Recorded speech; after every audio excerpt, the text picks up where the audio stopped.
वर्धमान स्वामी के शासन में हमसे विराजते और उनकी यह पावन पीयूष देशना हम सभी के लिए परम उपकारी।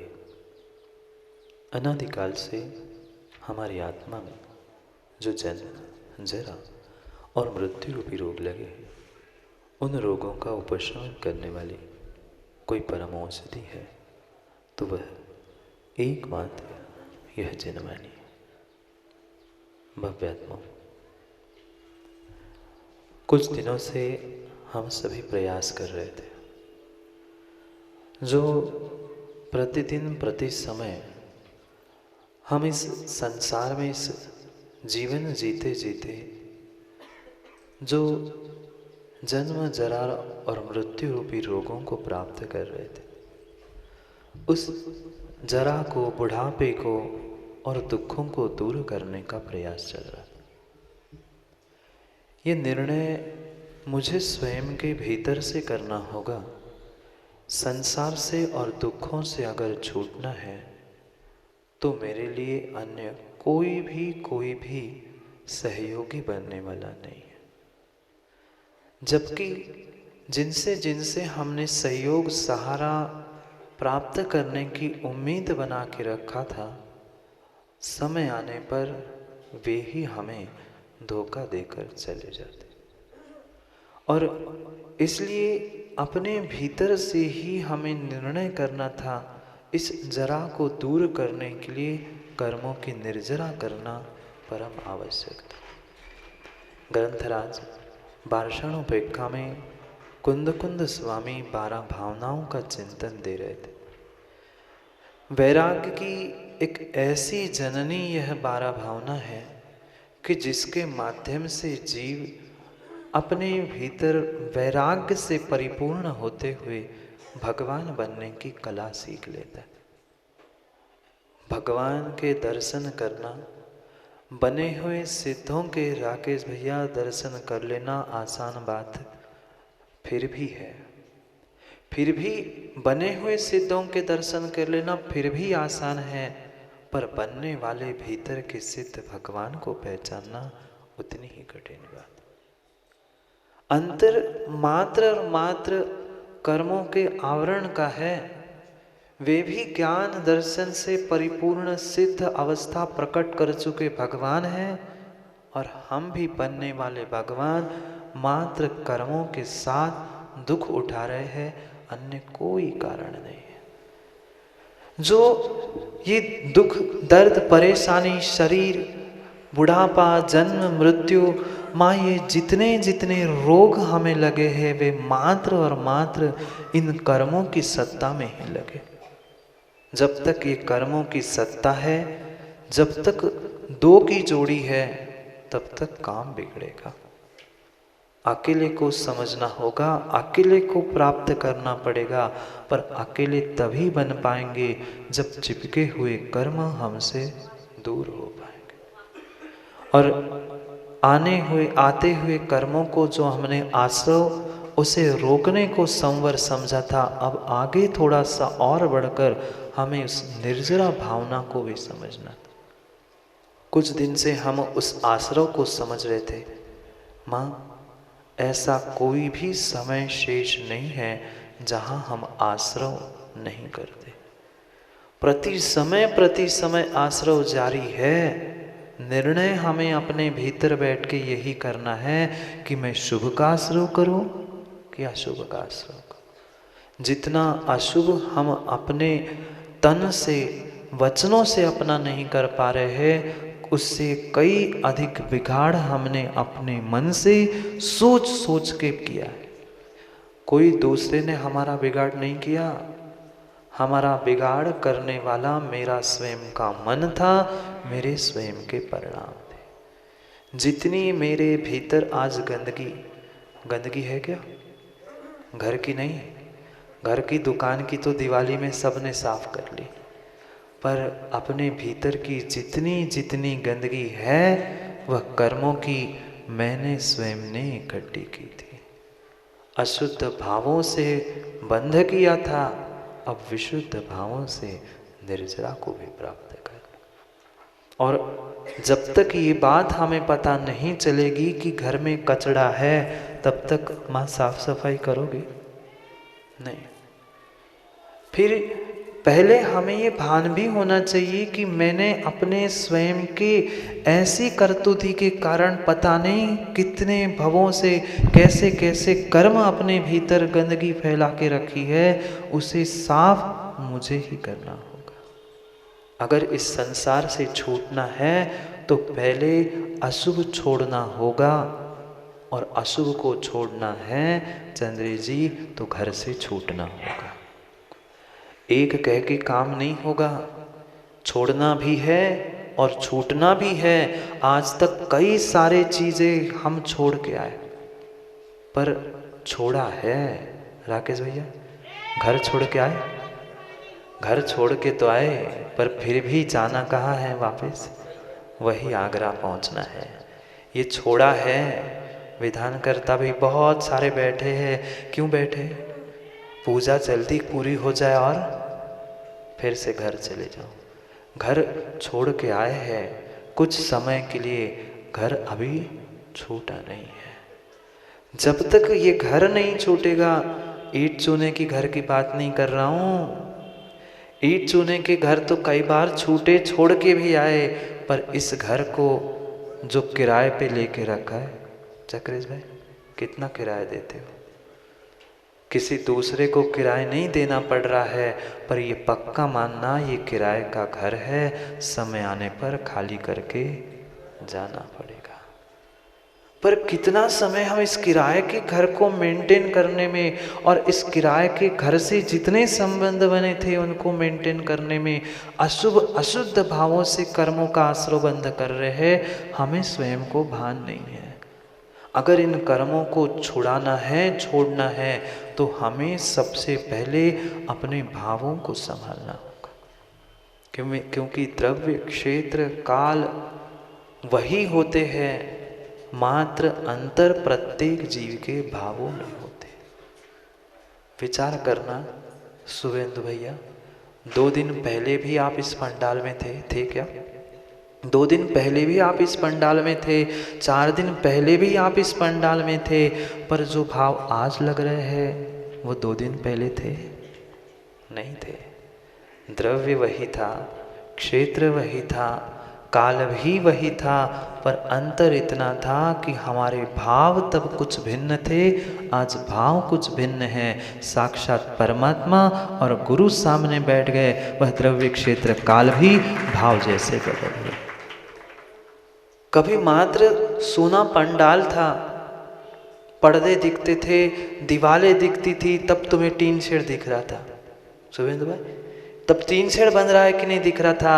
अब कोई टीन शेड नहीं कहेगा, अब सिद्ध चक्र विधान की वेदी और गुरु का मंच, जिनवाणी, ये सब कुछ दिख रहा है। जैसे ही भाव बदले सब कुछ बदला। भाव ही तो है माँ, ये भाव ही तो है।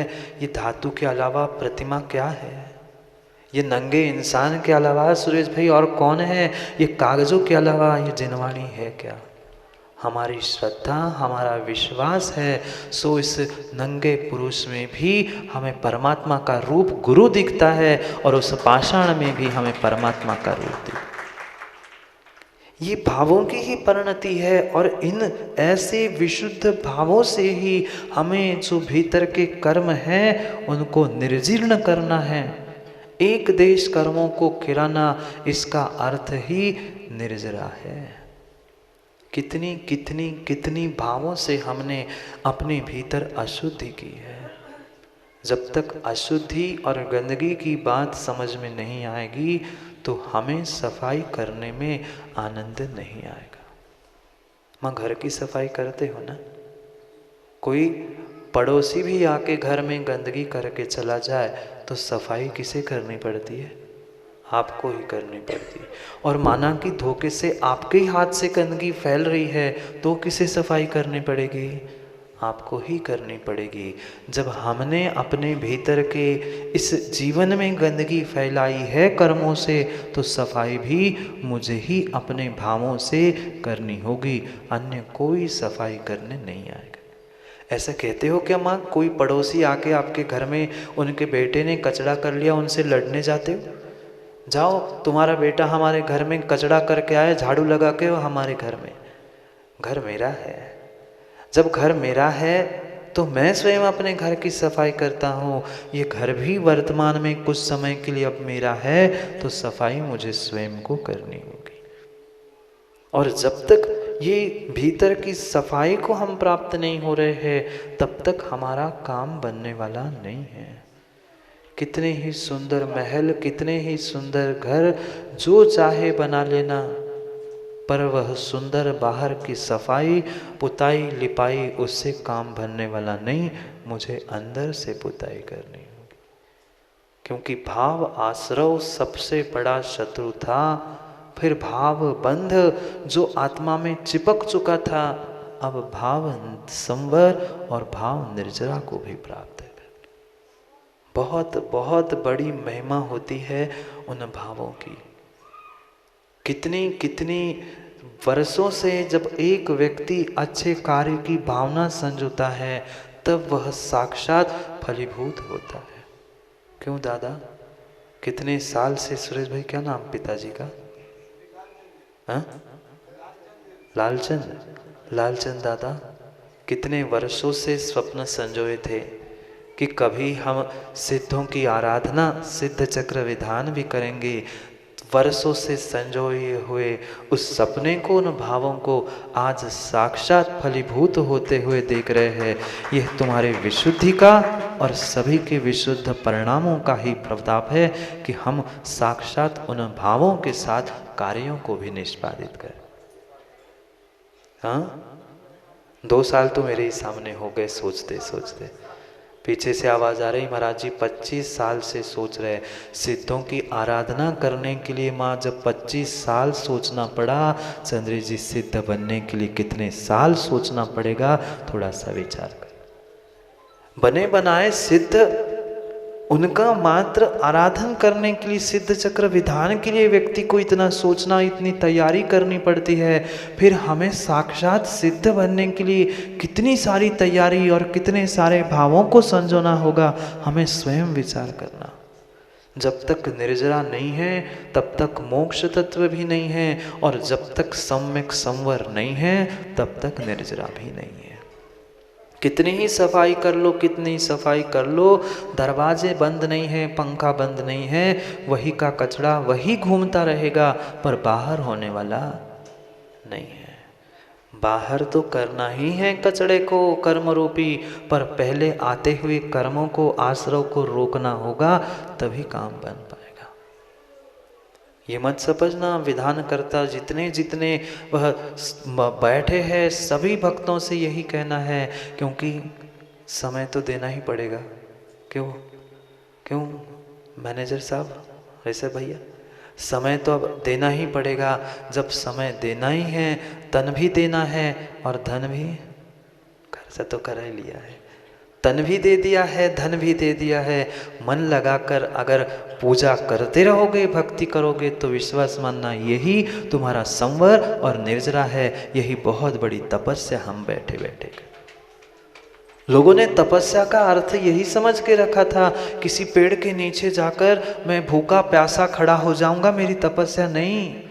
ये आगे से लेकर पीछे तक देख लो शुभेंद्र भाई, अभी आए तो आधे तक थे, पीछे तक बैठे बेचारे जीव। ये आगे से लेकर पीछे तक बैठे हुए प्रत्येक जीव इस छांव में बैठकर भी तपस्या कर रहे हैं। यही तो तप है। और तपसा निर्जरा च, तप से ही निर्जरा होती है। पेड़ के पास बैठकर, नदी तालाब के किनारे मात्र बैठने से तपस्या नहीं है। ये स्वाध्याय, ये जिनवाणी का पान, भगवान की भक्ति, यही तो सबसे बड़ा तप है। खोज करनी है हमें निर्जरा स्थानों की। कर्मों का निर्जीर्ण हो जाना, यही निर्जरा है, और निर्जरा से ही परिपूर्ण मोक्ष की प्राप्ति है। इसलिए प्रति समय हमें निर्जरा स्थानों की खोज करनी है। वहाँ कहाँ खोजोगे निर्जरा स्थान? मंदिर में, देवशास्त्र गुरु के पास?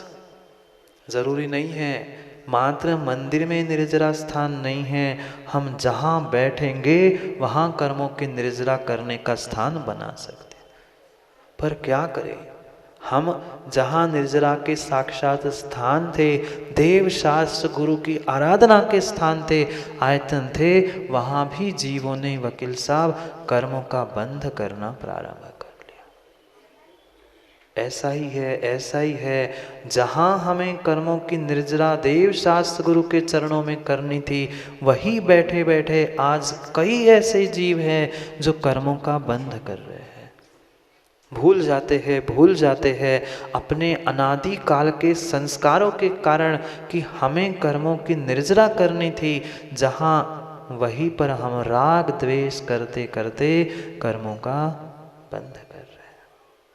विचार करना, क्योंकि अशुद्धि पता चलेगी तभी विशुद्ध परिणामों को प्राप्त कर पाएंगे।